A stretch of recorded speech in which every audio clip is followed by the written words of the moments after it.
Barasa, the town that never forgets. The town of Drisking emerged like a forgotten smear amid the deep mountain ranges of the American Northwest. A winding trail led into its center, skirting past silent pine-covered hills dotted with time-worn wooden houses, each appearing frozen in a bygone era. Tucked behind the distant slopes stood the Drisking paper mill, an abandoned giant of rusting steel and crumbling brick, bearing the scars of a once prosperous past. In the glow of dusk, its hollow chimneys and cracked walls stirred unease, as though time itself had ceased to flow here. Sam Walker's family arrived in Drisking on a dreary autumn afternoon. At 13, with sharp eyes and an insatiable curiosity, Sam carried a skeptical heart after leaving the bustle of city life. His father, a stern policeman, joined the local force with measured reserve. His mother, a quiet woman, spent hours gazing silently out the window, sinking deeper into invisible waves of anxiety with each passing day. From his first days at Drisking High, Sam sensed something was wrong. Fellow students whispered the word Barasa like a curse, while teachers sidestepped questions about missing children in the town's history. But what haunted Sam most was the carving tree deep in the woods, etched with dozens of names, each one gouged into the bark in crude, uneven lines. Locals called it the tattoo tree, and every name felt like a plea for help carried on the forest wind. Sam had no idea that with just one step off the beaten path, he was approaching the edge of a horrifying abyss, where each mark carved into the tree was a silent curse left unfinished. The first summer in Drisking drifted by in dull silence. But in that stillness, Sam met Kyle Landy and Kimber Destaro, two local kids who, on the surface, seemed ordinary, yet there was something in their eyes too heavy for children their age.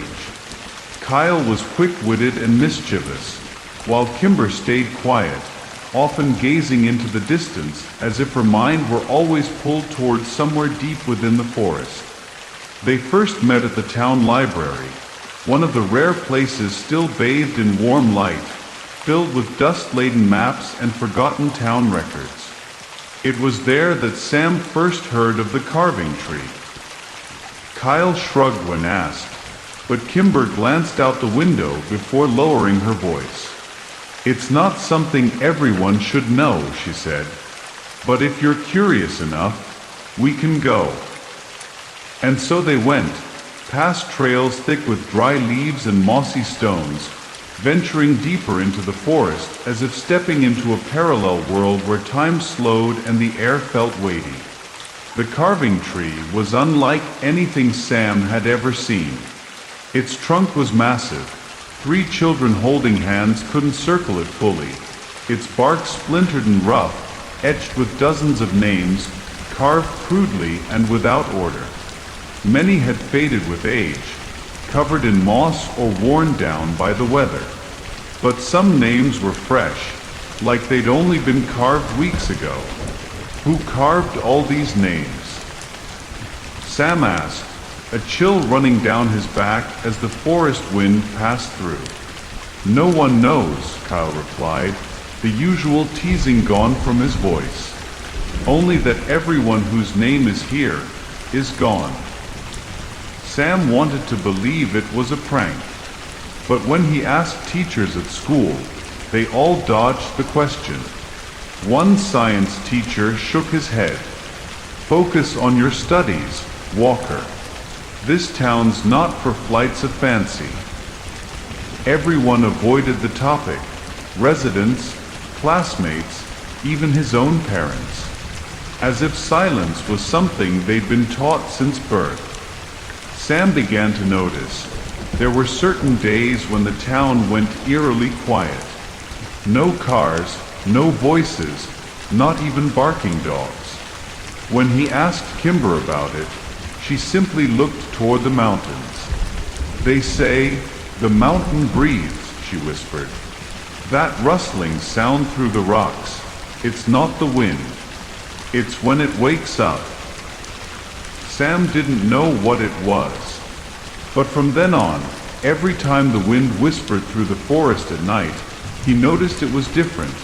Not gusty, but rhythmic, pulsing like the breath of some giant beast sleeping beneath the soil. One day, the three of them sneaked close to the abandoned paper mill and heard something that made Sam's heart freeze. The grinding of machinery, a sharp, steady whir rising from the depths of the forest, like meat being processed deep underground.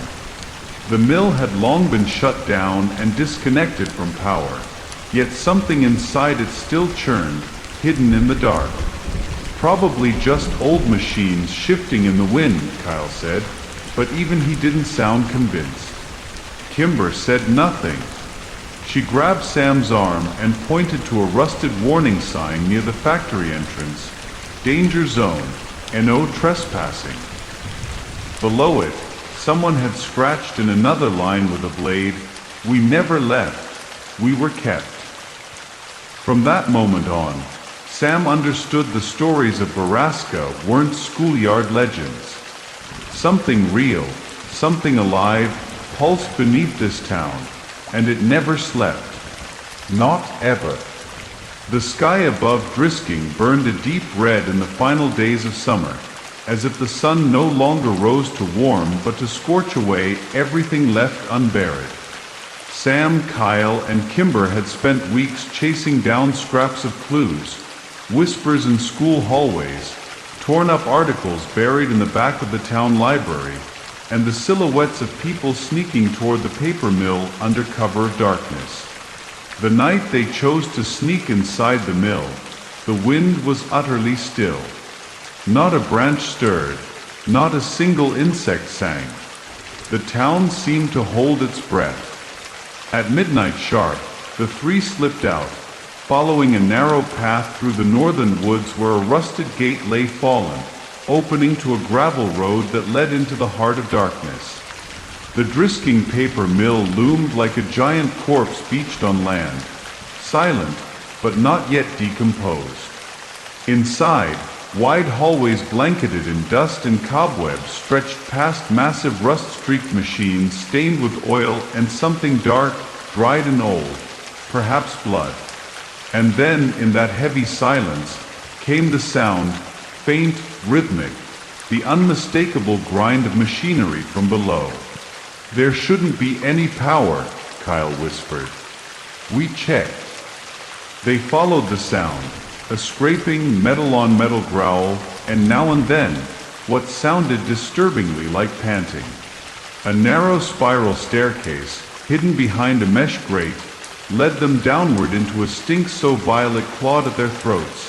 Old blood, sweat, urine, and something else, despair, congealed into scent. At the bottom was a steel door, unlabeled, but claw-marked, as if hundreds of hands had once tried to tear it open. Inside were rows of small rooms, cage-like and windowless. No light, just heavy locks. In one, a blood-stained cot. In another, cribs. Full ones. Birthing rooms, Kimber choked. They kept the girls here. Old files were crammed beneath a desk. Names, weights, number of pregnancies, notes labeled unfit. Sam felt his stomach turn. The missing girls, those carved into the tattoo tree, had been brought here drugged, forcibly impregnated, and used to birth children for the town's elite or sold off through darker channels. No one questioned it. No one reported it. The police, the mayor, even the doctors, were all in on it, complicit in selection and concealment. "We have to tell someone," Kyle said, trembling. "No one will believe us," Kimber replied. "No one in Drisking will. They're part of it." Then Kimber led them down one more level. No lights. No signs of human sympathy. Only a narrow corridor of stone, its walls carved with strange symbols. spirals eaten into rock, crude sketches of people kneeling beneath a towering figure with dozens of arms. Barasa, Kimber said. It's not just this place, it's a thing. At the end of the hall was a round chamber. In its center stood a twisted version of a paper shredder, now fused with grotesque modifications. Red tubes pulsed like arteries, metallic arms reached into the walls, and glass canisters held preserved lumps of indistinguishable flesh. Some were undeveloped fetuses, others mutated human parts. Every time someone disappears, Kimber said, a ritual happens. They call it purification. Barasa, according to the ancient notes Kimber had gathered, wasn't just the name of a place or an atrocity. It was a living force, some kind of spiritual entity nourished by agony, shame, and flesh. That machine was its altar. The children born of rape were sorted. Those deemed unfit were ground up, fed to Barasa, the thing slumbering deep beneath the mountain. When it's full, the town thrives. But when it's hungry, Kimber stopped short. The flashlight flickered. A low sound came from beyond the chamber walls, a steady thump, like the heartbeat of some massive buried beast. Then came moaning, sobbing, and a soft, fragile voice. Kimber. The girl collapsed to her knees. "My mother," she whispered. "She's still alive." Sam and Kyle rushed to lift her, but she pulled away. "I'm not leaving. Not without her." "We'll come back," Sam said, trying to stay calm. "But we need to get out now." They ran, fleeing the whispers, the breath, and the heartbeat. Behind them, Barasa was waking. It had seen them. It knew. And it was hungry. They escaped the paper mill by the skin of their teeth, breath ragged, legs burning, and a hush behind them that felt too heavy, too knowing. After that night, everything began to fall apart. Not with thunderous crashes, but in slow fractures, like termites silently chewing through the frame of a home. Sam's mother was the first to descend into darkness. She stopped sleeping, muttering nonsense at mirrors, scratching her wrists until they bled. She spoke of tiny eyes everywhere, and every time the paper mill was mentioned, she would scream, "It's still alive! It's still alive!" Sam's father, once cold and unshakable, fell silent. 1 week after the incident, he vanished, no message, no bags. Just his pistol and badge left on the kitchen counter. The local police claimed he likely left due to work stress. But Sam knew. His father had discovered something, and wasn't allowed to come back. Worse still was Kimber. She disappeared not long after. No goodbye, no explanation. Her family claimed she had been sent away for psychological care, but Sam never saw her again. Not at school. Not online. The silence around her absence was too complete. Kimber had known too much. She had been the final witness, and now she'd been consumed. For Sam, the town turned into an invisible prison.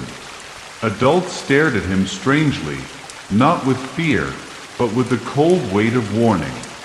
Classmates avoided him. Teachers hinted at trouble. The school library's local history section accidentally lost its files. Once, he saw 3 strange men outside his house at midnight, silently watching his window, unmoving. Weeks later, Sam was forcibly removed from town, under the pretense of relocation to stabilize his mental health. He wasn't allowed to say goodbye. No one explained anything. As the car carried him away from Drisking, he turned to look back one last time. The hills stood still, and far off, the paper mill sat like a dead thing breathing smoke.